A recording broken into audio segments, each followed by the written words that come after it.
Another day, brand new Hytale information. Not gonna lie, it's been a little hard to keep up, but today we do have more information on the game loop, tons of new screenshots, multiple interviews, and a lot more, so let's jump straight into it. We start off with a brand new tweet from Simon going over the game loop. I'm not going to read it all because it is pretty long for the sake of the video, but I will go through a couple points. He starts off by saying he tested Hytale exploration mode this morning for 2 hours, no crashes, so it's more stable than a lot of people probably think, and lots of fun moments. He says that NPCs are still acting weird sometimes, but they can be fixed over time. Knockback on enemies feels wrong, needs a complete overhaul. He also added back the shovel. Mining feels bad. He needs to implement a momentum feature and potentially have the signature ability system to tools as a whole.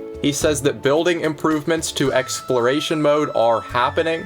Block placement is starting to feel good. Rotations and connected blocks work well, and that the problem is that they have way too many blocks for building, and honestly, it's a mess. Dozens of edge cases for crafting, and I want to simplify it and make it fun, not tedious, so that players feel empowered when building and not restricted. In my opinion, no crashes for 2 hours is pretty crazy considering that he's been saying the game is unstable, expect crashes, all of that. Now, I do still expect bugs, but it is pretty crazy to think that for 2 hours he didn't get a single crash. It also does look like NPCs and a few other things could use some improvements, but I'm sure they'll fix it over time. We then got 4 new screenshots, 2 of which came from Hytale, then the other 2 actually came from an interview with ElRichMC. The first screenshot seems to be from a dungeon underneath Zone 3, full of Outlanders kind of surrounding themselves around this puddle of water. The second screenshot is actually really cozy. You can see some bamboo furniture, a bit of a pie sitting on the windowsill, and that magnificent tower that you can see through the window as well. A really good example of what kind of things you can do with interior and camera work as well with the window in the back there. Honestly, overall, really good screenshot.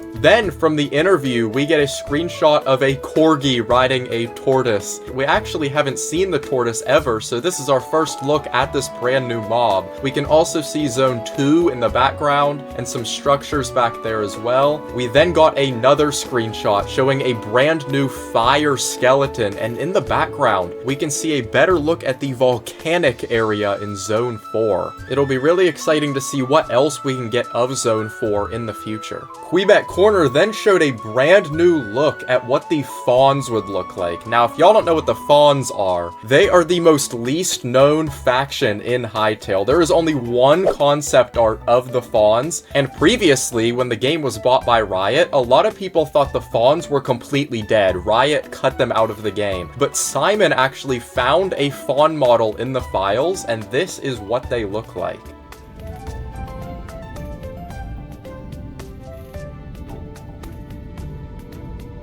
Simon then did a few interviews with 3 Hytale content creators, Big Dude, Kweebec Corner, and ElRichMC. Kweebec Corner and ElRichMC's interview didn't have much that we didn't already know, but Big Dude was able to ask 4 questions in specific that I feel are worthy of talking about. If you want to see all 3 of these interviews, I will leave a link to them in the description below. We start off when Big Dude asks Simon a question about the Supporter and Cursebreaker packs, and specifically the cosmetics that come with them. He says that the Supporter and Cursebreaker pack cosmetics will keep getting updates after launch. He says this is because he wants players to actually feel like they've got their money's worth when buying these packs. What you see at launch isn't the final set. He then asked about those portals shown at the end of the 16-minute gameplay video. Simon says the portal leads to other places tied to the Cursebreaker art. We'll talk about it more as we get closer to release. So it'll be really interesting to see what happens with those portals, where those portals really go. He also asked about username reservations, saying that you will be able to reserve your username at pre-orders. First come, first first serve. We also reserve the right to change any usernames if they're trying to impersonate someone. And specifically for YouTubers, they will be blocking a lot of YouTuber names, and YouTubers will be getting their usernames through a simple form by contacting them. They say more details as they get closer.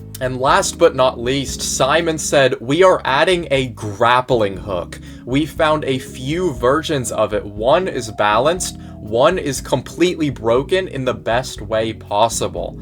You can grapple onto a flying bird and just go for a ride, which sounds incredible. You can pull enemies or players towards it too. It then looks like we're getting a bit of a Technoblade tribute in Hytale, which is awesome because Minecraft wouldn't really do anything. I mean, he was in the movie, but they wouldn't really do anything in-game. Simon says he wants to add something in Hytale that represents Technoblade's memory. I want the community involved in this. Please share your ideas for what would feel like a meaningful tribute. We already have some suggestions, such as obviously a pig that spawns with a crown, a boss, and even a rare constellation in the night sky. If y'all have any suggestions, make sure to leave it down in the comments. I'd love to hear them. We then have some more things on inventory management and automation. Someone asked, how's the inventory management in exploration? Simon says backpacks help counter the many challenges of having lots of blocks. And on automation, someone says, as a Minecraft player who loves the technical side, automation, farms, complex systems, I'm very curious about what Hytale will offer in that area. Since it's more RPG focused, do you plan to include technical or automation oriented mechanics? Simon says, not yet, but much later after launch because we're dealing with a lot of missing core features, but it is coming.